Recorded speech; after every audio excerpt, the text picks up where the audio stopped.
중고차를 살까 신차를 살까 롤스로이스, 마세라티, 벤츠, BMW보다 더 가치 있고 소중한 차입니다. 악플 다시는 분들 잠깐만 참아주세요. 내가 좋으면 끝인 거야. 튜닝을 하기 시작했습니다. 새 차 하나 뽑았겠다. 대만족입니다 진짜. 엔진 터질 때까지 그 비결을 말씀드릴게요.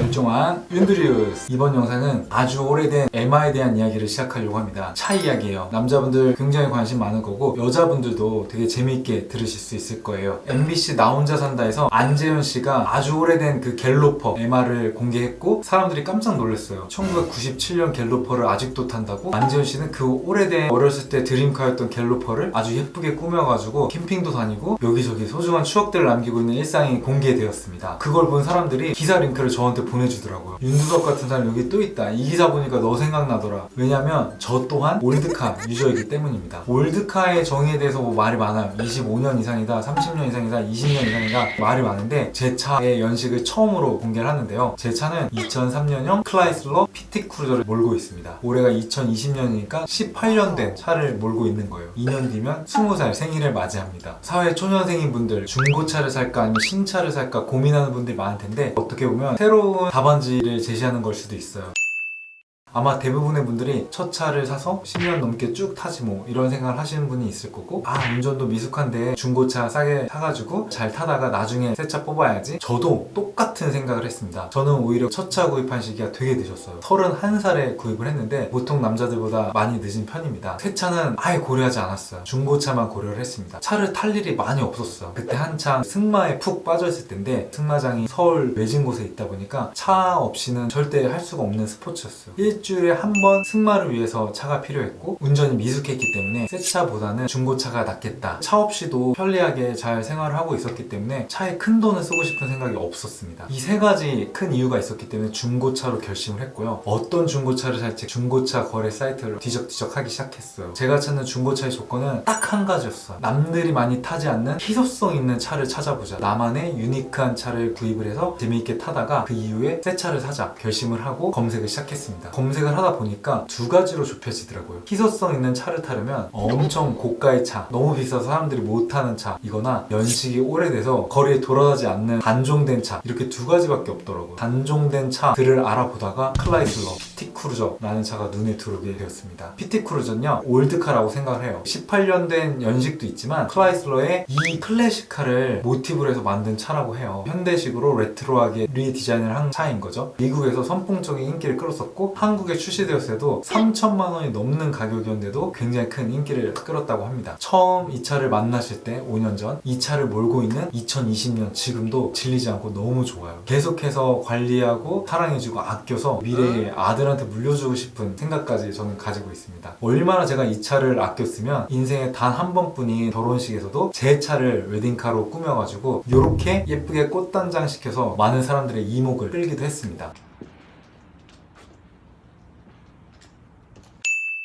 롤스로이스나 마세라티나 벤츠, BMW보다 더 가치 있고 소중한 차입니다. 제가 이 차를 사랑하고 아끼는 이유는 단순히 차가 예뻐서가 아니라 지금까지 이 차에 쏟아부은 애정과 관리와 추억들이 누적이 되어서 여기까지 왔기 때문입니다. 롤스로이스, 벤츠, BMW를 감히 PT 크루저랑 비교해? 악플 다시는 분들 잠깐만 좀 참아주세요. 왜냐면 돈으로 살 수 있는 차들과 다르게 부품 하나하나씩을 바꿔오면서 소중하게 관리해온 추억들이 가득한 차이기 때문에 그만큼 저는 특별한 차예요. 아직까지 단 한 번도 사고가 나질 않았지만 사고를 내거나 아주 작은 문콕만 내고 와도 정말 속상할 것 같은 MI자 특급 복물입니다. 제가 어떻게 2003년형의 단종된 올드카를 구입을 해서 지금까지 잘 타고 있는지 그 비결을 말씀드릴게요.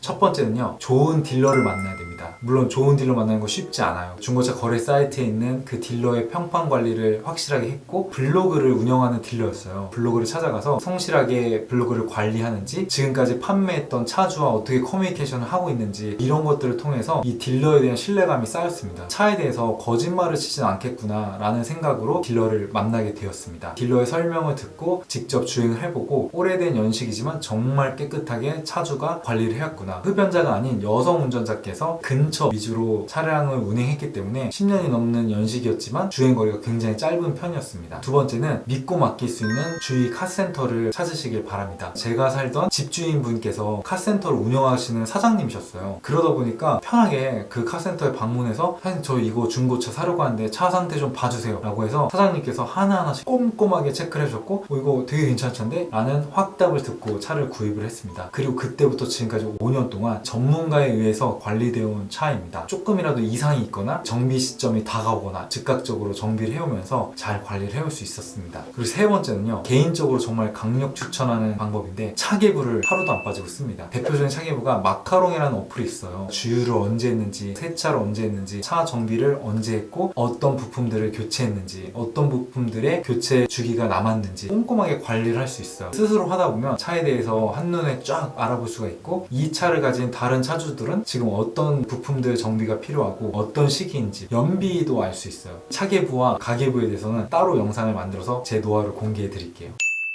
수입 중고차를 알아보고 계신 분들 수리 비용 엄청 나오지 않아요? 라는 질문이 있으실 거예요. 수입차가 국산차보다 부품값이 비싸고 수리 비용이 많이 드는 건 사실인데요. 조금만 발품을 팔면 슬기롭게 해결할 수가 있습니다. 저 같은 경우는 클라이슬러가 미국 차거든요. 미국에 본사가 있는 전 세계 최대 글로벌 사이트 아마존.com, 이 차에 대한 모든 부품이 다 올라와 있습니다. 제가 최근에 엔진 미미 세트를 다 교체를 했거든요. 일반 카센터에서 수입차 엔진 미미 세트 교체를 하려면 80만 원이 나온다고 해요. 부품값 50만 원에 공인비 30만 원입니다. 대박인 건요, 아마존에서 이 엔진 미미 세트가 얼마인지 아세요? 10만 원이에요. 배송비 포함해서 10만 원이니까 10만 원에 공인비 30만 원 하면 40만 원, 반값에 수리를 할 수가 있는 거예요. 국산차보다 더 쌀 수도 있습니다. 제 차가 미국 차여서 한정된 얘기일 수도 있지만 찾아보시면 벤츠, BMW 부품들도 독일 사이트나 아마존 사이트에 다 판매를 하고 있을 거예요. 직구를 해서 부품값을 저렴하게 구입하고 공인비만 추가로 발생이 되는, 이런 식으로 해서 슬기롭게 차 수리비를 낮출 수가 있을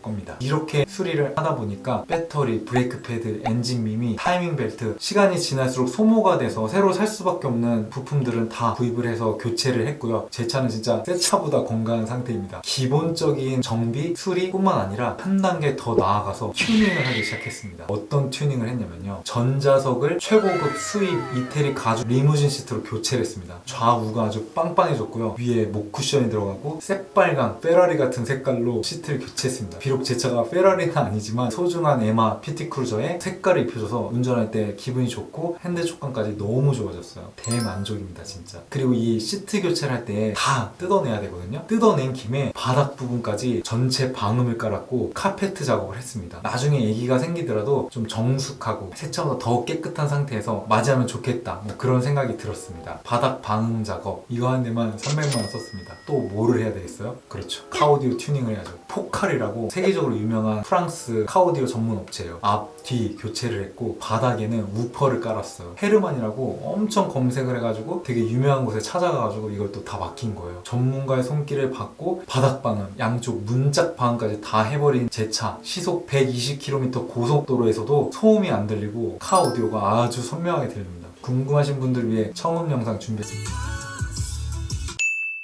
이 카오디오 튜닝만 또 130만 원 썼거든요. 이 두 개만으로도 중고차 값을 뛰어넘어 버렸습니다. 이거 말고도 저는 차 외부에 크롬 도금, 도색, 유리막 코팅, 이 차를 위해서는 돈을 아끼지 않고 과감하게 계속 써왔던 것 같습니다. 왜냐고요? 이 에마와 함께하면 함께할수록 계속 추억이 쌓이고 더 잘 관리해주고 싶은 욕심이 생겨서 그래요. 전 정말 이 차를 엔진이 터질 때까지 잘 관리해서 타는 게 제 목표입니다. 많은 사람들이 이런 저를 이해를 못해요. 그거 살 바에는 그냥 새 차 하나 뽑았겠다, 장거리 여행 갈 때 안 불안해? 그런 말들을 굉장히 많이 듣습니다. 브랜드 공부를 하다 보면 소비자들이 이성적으로는 이해할 수 없는 감성적인 선택들을 많이 합니다. 아이폰 구매 많이 하잖아요. 분명히 삼성 갤럭시의 카메라 스펙이랑 이런 것들이 다 좋은데도 불구하고 그게 감성 때문에 말이 있듯이 저도 그렇습니다. 이성적으로는 이 차를 그만 타야 되고 이 돈을 모아서 새 차를 사는 게 맞아요. 근데 이게 되냐고요. 내가 이 차를 너무 좋아하고 아껴주는데. 그래서 요새 또 그런 말이 있대요. 반려차, 반려견, 반려묘 이런 식으로 반려동물을 사랑하고 아껴주는 것처럼 우리나라도 그런 문화가 정착되어야 된다고 생각을 합니다. 유행에 따라서 아니면 니즈에 따라서 계속 차를 바꾸고 낭비라는 그런 게 아니라 한 차를 소중하게 아껴주면서 오래 타는 그런 자동차 문화가 정착되는데 일조를 하고 싶습니다.